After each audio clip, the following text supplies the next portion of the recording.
जिस समय सीता जी वाल्मीकि ऋषि के आश्रम में रह रही थी, तो लक्ष्मण जी को राम जी मिल नहीं रहे, कहाँ गए।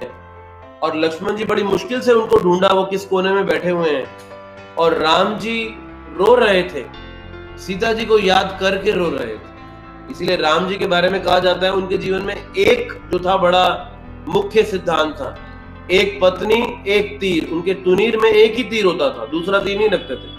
तो एक पत्नी एक तीर और एक शब्द, एक ही शब्द में उत्तर देते थे, ज्यादा बोलते भी नहीं थे, है ना। इसलिए आयुर्वेद में कहा है, जो लोग ज्यादा बोलते हैं उनकी आयु कम हो जाती है।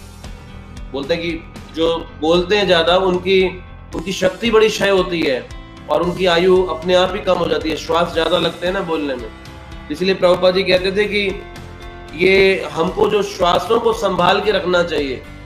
रूप गोस्वामी जी ने भी कहा इस बात को उपदेशामृत ग्रंथ के अंदर, कि प्रजल्प नहीं करना चाहिए, इससे हमारी भक्ति का विनाश हो जाता है। प्रजल्प मतलब ऐसी चर्चा जिससे, जो कि भगवान से संबंधित नहीं है।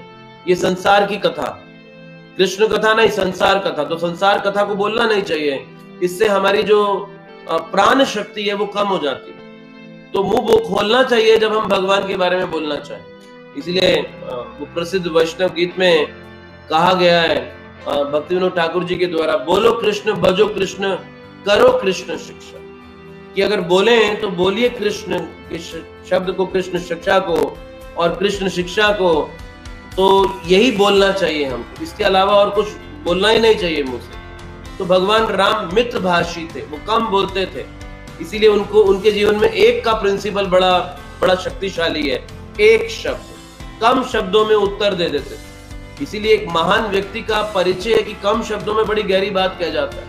इसलिए आप प्रभुपाद जी के ग्रंथों को पढ़ें तो प्रभुपाद के ग्रंथों में ये बात बड़ी स्पष्ट नजर आती है। बहुत सरल शब्दों में, कम शब्दों में इतने गहरे सिद्धांतों को वेद व्यास जी के उन्होंने ऐसे प्रस्तुत किया है जो उनसे पहले किसी आचार्य ने नहीं किया।